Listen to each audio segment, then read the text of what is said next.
l'objectif ultime de Meghan Markle de se présenter à la présidence des États-Unis pourrait être anéanti car la duchesse de Sussex est une figure polarisante en Amérique, a affirmé un commentateur royal basé à Los Angeles.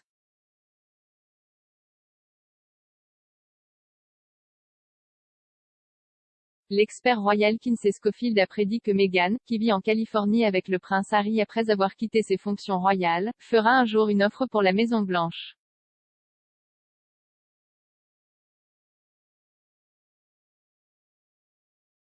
Les commentaires de Madame Schofield interviennent après que la duchesse a alimenté les spéculations en cours sur ses ambitions politiques avec son interview dans le magazine Vogue sur la décision américaine sur l'avortement.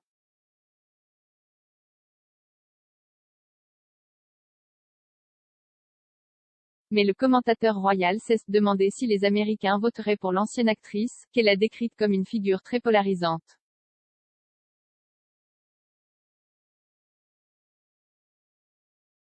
Madame Schofield, fondatrice du site web et du podcast royal 24 Daily, a déclaré que Meghan devra travailler pour s'établir en politique.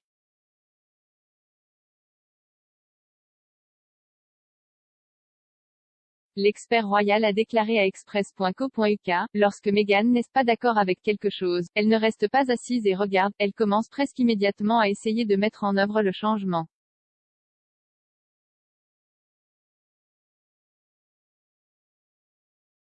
Va-t-elle se présenter à la présidence en 2024? Peu probable, cependant, il y a de la place pour elle puisque Biden ne s'engage pas.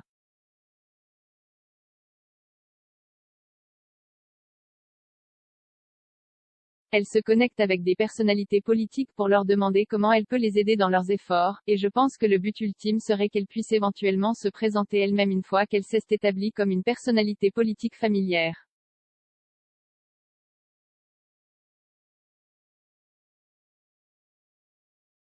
Nous savons qu'elle est encadrée par plusieurs personnalités politiques plus haut placées.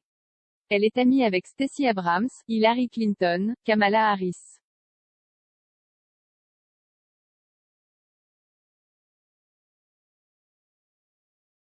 Il y a des gens importants là-bas qui peuvent l'aider à créer un espace pour elle si elle en veut un.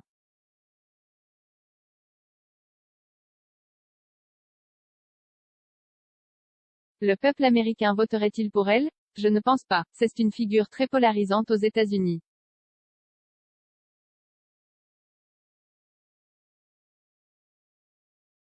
Les Américains sont vraiment aux prises avec l'inflation, n'étant pas en mesure d'acheter de l'essence pour leur voiture pour se rendre au travail, sans parler d'une augmentation de la violence et de la criminalité dans nos rues.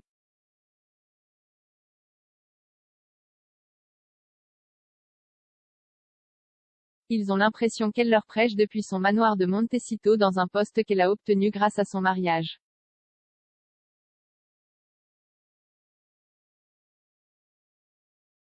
Elle aidera probablement à collecter des fonds cette saison politique et pourrait apparaître sur certains panneaux des encouragements des électeurs ou des soumissions numériques comme elle l'a fait auparavant.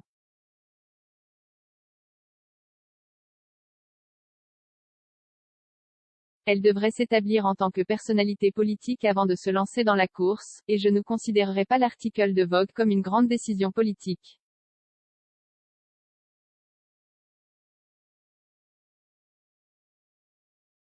C'est juste une Américaine déçue qui a eu l'occasion de s'exprimer contre Roe contre Wade et qui l'a fait.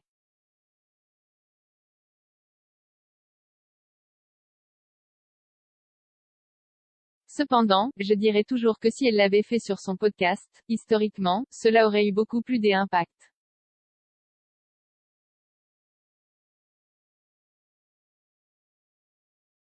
Les commentaires de Madame Schofield interviennent après que Meghan a frappé la Cour suprême des États-Unis au sujet de la décision de mettre fin aux protections constitutionnelles de l'avortement qui sont en place depuis près de 50 ans en annulant la décision historique Roe v. Wade.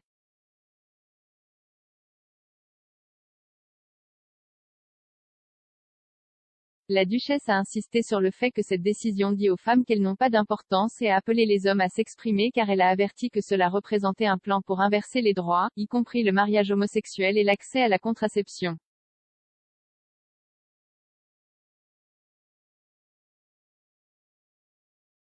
L'intervention de Meghan sur le droit à l'avortement intervient après qu'elle ait précédemment fait pression sur les sénateurs américains pour un congé familial payé en novembre dernier.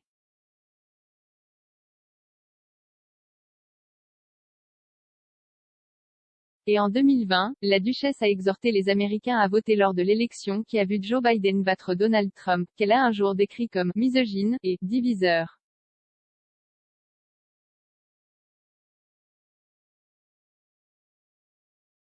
La sœur de Monsieur Biden, Valerie Biden-Owens, a invité en mai la royale à rejoindre les démocrates et a déclaré qu'elle avait fait une bonne candidate à la présidentielle.